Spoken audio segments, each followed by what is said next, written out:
Greetings, YouTube. Sometimes the universe just makes you find a video topic and attack it because you can't put it off anymore. I've been thinking about this all week, but then I thought to myself, I don't know, maybe this isn't the time to do it. And then so many people, including my man Kevin Martin, brought it up and discussed it on the live stream tonight that suddenly here we are. Mama, first and foremost, who's the profile pic? Hmm.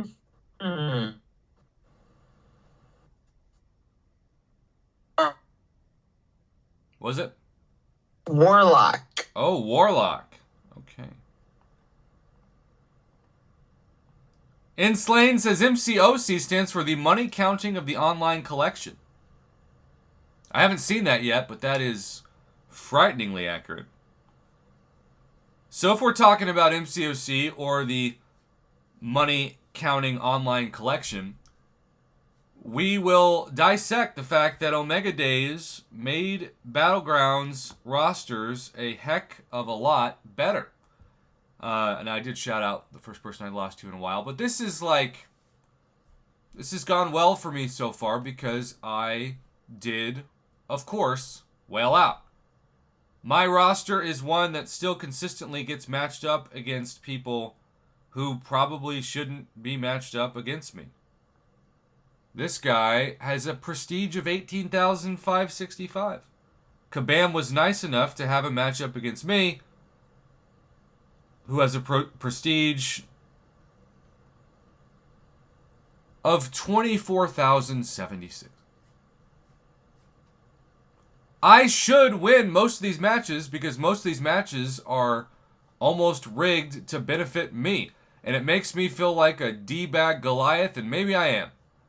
But it makes people like Mama Bear, who can't wail out on every holiday, do what after a Battlegrounds fight, Mama?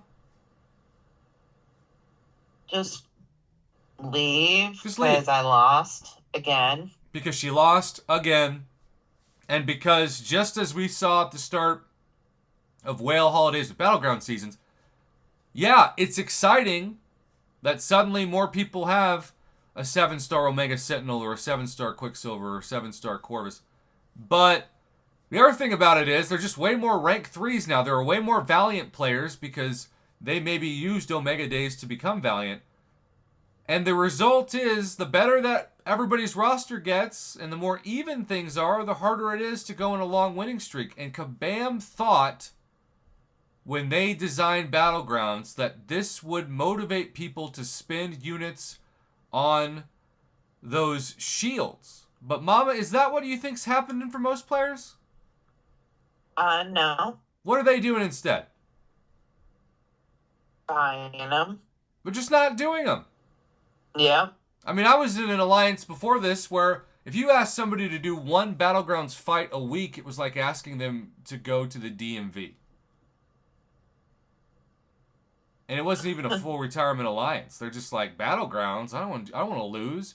So you start with this expectation that you're going to lose because of matchups, and then you get a bunch of terrible matchups, and suddenly you're on like a lost 9, and you not only feel terrible about your skills in this game because suddenly everybody you're fighting with is apparently better than you are at this game, even if that's not true, even if, like me, the roster is just better than the skills.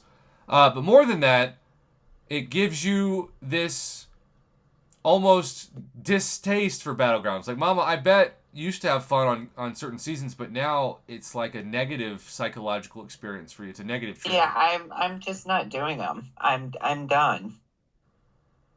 And Kickrocks commented that he's not even doing even one because to let Kabam's matchmaking system, to trust it, and then to get screwed over by it, then you almost feel like the definition of insanity is doing the same thing over and over again, and the matching system is just making you more insane.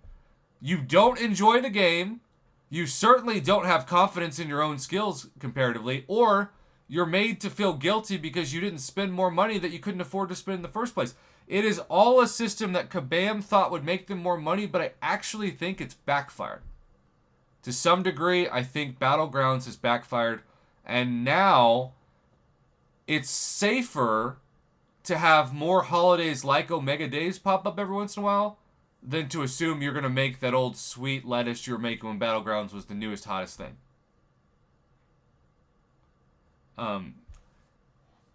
As a relevance to this conversation, Kevin Martin has asked me to check line to look at the profile of who he just fought in Battlegrounds.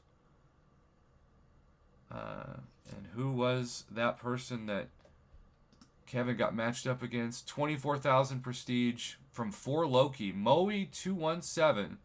Rank 3 America Chavez. Rank 3 Domino. Rank 3 Silk. And rank 3 Hulk. All the faces of this profile all awakened.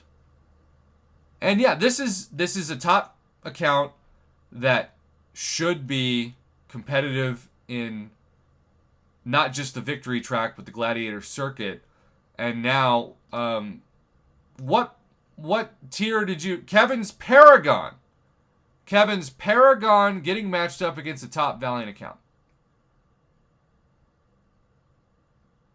Also, Dean says, Mama, that he always thought that Battlegrounds was a cash grab, so he was out. Can't hear you. Oh, no. Can you hear me better now? Yeah, now I can. I had some lag, too. Dean said that he always thought Battlegrounds was a cash grab, so he was out. Did you hear that? Yeah, I mean, I did him for a little... internet phrases.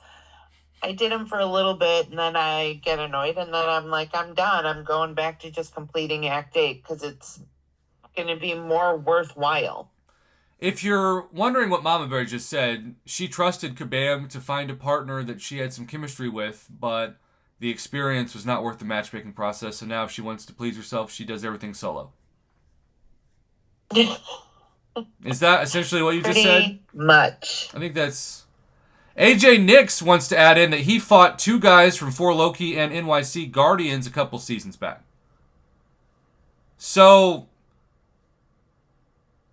Pedro also believes that you get harder opponents if you're using Elder's Marks because the fights are worth more rewards. So if you use energy, you get easier opponents because it's not worth that much anyway.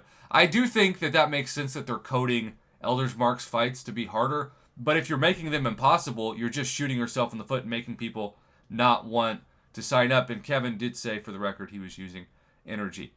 In general, it's just... this was supposed to be the mode that saved MCOC, and I feel like what saved MCOC is Omega Days and holidays like that. But if you think about it, like... that's fun, so you clear your own content faster, even if it is something like the Spring of Woe now, or Act 8, or future Act 9.